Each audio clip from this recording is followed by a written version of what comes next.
இறையேசுவில் பிரியமான சகோதர சகோதரிகளே, நமது ஆண்டவர் இயேசு கிறிஸ்துவுடைய திருப்பெயரால் உங்களுக்கும் உங்கள் குடும்பத்தில் இருக்கிற அனைவருக்கும் அன்பும் சமாதானமும் மகிழ்ச்சியும் உண்டாவதாக. அன்புமிக்கவர்களே, ஏப்ரல் மாதம் 16ஆம் தேதி தாயாம் திரு அவை லூர்து நகரத்தினுடைய புனித பெர்னதெத் என்பவருடைய நினைவு நாளை கொண்டாடுகிறது. இந்த புனித பெர்னதெத் பிரான்ஸ் தேசத்தில் லூர்து நகரத்தில் பிறந்த ஒரு பெண்.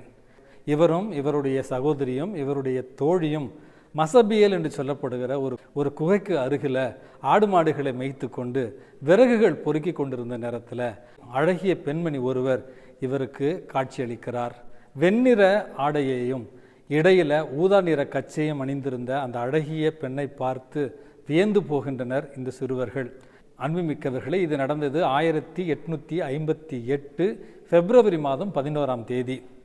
அந்த அழகிய பெண் மறுபடியும் பெர்னதெத்திற்கு தோன்றி அங்கிருந்த பங்கு தந்தை இடத்துல சென்று அவளுக்காக அந்த இடத்துல ஒரு ஆலயத்தை கட்டி எழுப்பும்படி செய்தியை சொல்லுகிறார். இந்த பெர்னதெத் பங்கு தந்தையிடமும் மற்றும் ஊர் பெரியவர்களிடத்துல இதை பற்றி சொல்லுகிற நேரத்தில் யாருமே இவருடைய அந்த செய்தியை நம்பவில்லை. அன்புமிக்கவர்களே, மறுபடியும் அந்த அழகிய பெண் பல முறை இந்த பெர்னதெத்திற்கு தோன்றுகிறார்.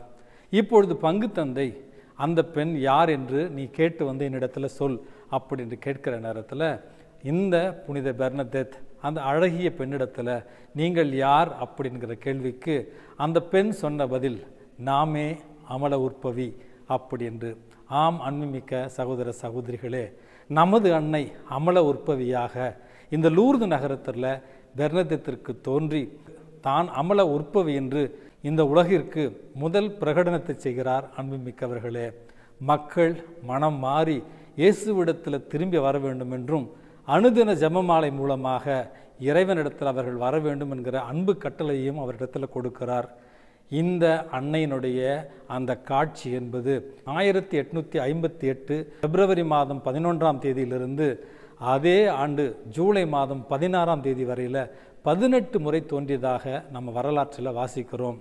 அன்புமிக்கவர்களே, தொடக்கத்தில் இந்த பெர்னதெத்தினுடைய செய்தியை அல்லது காட்சியை பற்றின செய்திகளை நம்ப மறுத்தவர்கள் கொஞ்சம் கொஞ்சமாக இந்த காட்சியினுடைய உண்மை நிலையை உணர்ந்து இன்றைக்கு அந்த இடத்துல அன்னை மரியாளுக்கான மிகப்பெரிய ஒரு பேராலயம் இருக்கிறது. அன்னை மரியாளின் சொற்படியே பெர்னதெத் அந்த மசபியல் என்கிற குகைக்கு அருகில் இருக்கிற ஒரு இடத்துல அப்பொழுது தோன்றிய அந்த ஒரு ஜீவ நீரூற்று இன்று வரையில் அந்த இடத்துல அந்த ஜீவ நதியாக ஓடி பல ஆயிரக்கணக்கான லட்சக்கணக்கான மக்களினுடைய நோய்களை குணப்படுத்துகிற அருமருந்தாக இருக்கிறது என்பதுதான் வரலாற்று உண்மை.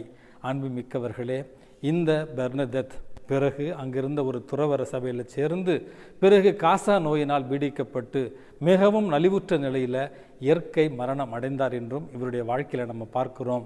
அன்புமிக்கவர்களே, அன்னை மரியாள் காட்சி தந்ததால் மட்டுமே இந்த உலகத்தினுடைய துன்பங்களில் இருந்து அவள் விடுதலை பெறவில்லை. மாறாக இந்த உலகத்தில் கடவுளுடைய சித்தமாக இருந்த துன்ப துயரங்களையும் நோய்களையும் அவர் அனுபவித்து கடைசியில் இறை சாட்சியாக மரித்தார் என்பதுதான் அவருடைய வரலாறு. இந்த புனித பெர்னதெத்தினுடைய பரிந்துரையால் இந்த உலகில் துன்ப துயரங்கள் நம்மை தீண்டுகிற பொழுது இறைவனுக்கு சாட்சி பகர அவற்றை மகிழ்ச்சியோடு ஏற்று வாழ இன்றே முடிவெடுப்போம். அன்புமிக்கவர்களே, ஏப்ரல் மாதம் 2ஆம் தேதி நம்முடைய வாழும் திருத்தந்தை பிரான்சிஸ் அவர்கள் ஒரு அல்பானியா தேசத்தை சார்ந்த கர்தினால் அவர்களை உலகிற்கு வாழும் மறைசாட்சியாக அறிமுகப்படுத்தினார். அந்த கர்தினாலுடைய பெயர் ஏர்னஸ்ட் சைமன் த்ரோஷன் அப்படி என்பது.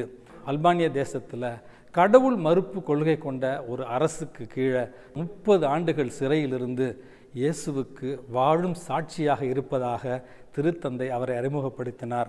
திருச்சபையுடைய வரலாற்றில் தொடக்க காலத்தில் பலர் இயேசுவுக்காக இரத்த சாட்சியம் பகர்ந்தார்கள். ஆனால் இன்றும் உலகில் இயேசுவுக்காக சாட்சியம் பகிர்ந்து வாழ்கிற மறை சாட்சிகளை நாம் கண்கூடாக பார்க்க முடியும் என்கிற செய்தியைத்தான் திருத்தந்தை இந்த உலகிற்கு அறிவித்தார். இந்த செய்தியை உங்களோடு பகிர்ந்து கொள்வதற்கான காரணம், இன்றைக்கு நமக்கு கொடுக்கப்பட்டிருக்கிற முதல் வாசகத்தில் திருச்சபையினுடைய முதல் மறைசாட்சி புனித ஸ்தேவான் என்று சொல்லப்படுகிற முடியப்பர் எப்படி கொலை செய்யப்பட்டார், மறைசாட்சியாக இயேசுவுக்கு எப்படி அவர் சாட்சியம் பகர்ந்தார் என்கிற வாசகம்தான் கொடுக்கப்பட்டிருக்கிறது. அன்புமிக்கவர்களே, புனித ஸ்தேவானுடைய வாழ்வை இயேசுவினுடைய வாழ்க்கையோடு ஒப்பிட்டு பார்க்கையில் 3 கருத்துக்களை உங்களோடு நான் பகிர்ந்து கொள்ள விரும்புகிறேன். இயேசு தந்தையாகிய கடவுள் மீது எவ்வளவு அன்பு வைத்திருந்தாரோ, விசுவாசம் வைத்திருந்தாரோ, கீழ்ப்படிதலோடு நடந்தாரோ, அதே விசுவாசத்தையும் அதே அன்பையும் அதே கீழ்ப்படிதலையும் புனித ஸ்தேவானுடைய வாழ்வில் இன்றைக்கு நாம் பார்க்க முடிகிறது.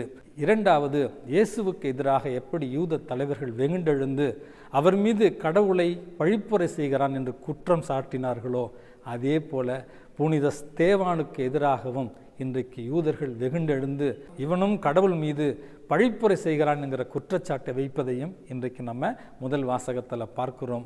3வது, இயேசு எப்படி நீதியற்ற முறையில் தண்டனை வழங்கப்பட்டு கொலை செய்யப்பட்டாரோ, அதே போல ஸ்தேவானையும் நீதியற்ற முறையில் தண்டனை வழங்கி கல்லெறிந்து கொள்ளுகிறார்கள்.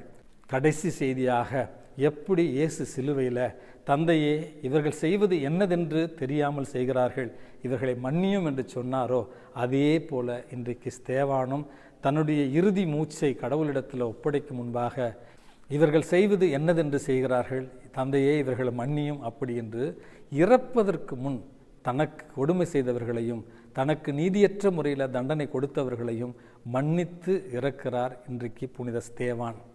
இந்த புனித ஸ்தேவானுடைய வாழ்வு நாம் எல்லோருக்குமே ஒரு பாடமாக அமைய வேண்டும் என்பதையே இறைவன் இன்றைக்கு விரும்புகிறார். நம்முடைய இந்த கிறிஸ்தவ வாழ்வில் துன்ப துயரங்கள் ஏற்படுகிற நேரத்தில் பல நேரங்களில் மற்றவர்களால் தவறாக குற்றம் சாட்டப்பட்டு தவறான முறையில் நீதியற்ற முறையில் தண்டனை நமக்கு கொடுக்கப்படுகிற பொழுது, நம்மை பற்றி அவதூறுகளை பரப்புகிற பொழுது, கடவுள் திருமுன்னிலையில் புனித ஸ்தேவானை போல விசுவாசம் உள்ளவர்களாய் கீழ்ப்படிதல் உள்ளவர்களாய் அதே நேரத்தில் அவர்களை மன்னித்து வாழ்ந்து நாமும் புனித ஸ்தேவானை போல இறைவனை மாட்சிமைப்படுத்த, இறைவனை மகிமைப்படுத்த இன்றே உறுதியேற்போம். எல்லாம் வல்ல இறைவன் தந்தை, மகன், தூய ஆவி உங்களையும் உங்கள் குடும்பத்தில் இருக்கிற அனைவரையும் நிறைவாக ஆசீர்வதித்து பாதுகாத்து வழி நடத்துவாராக. ஆமேன்.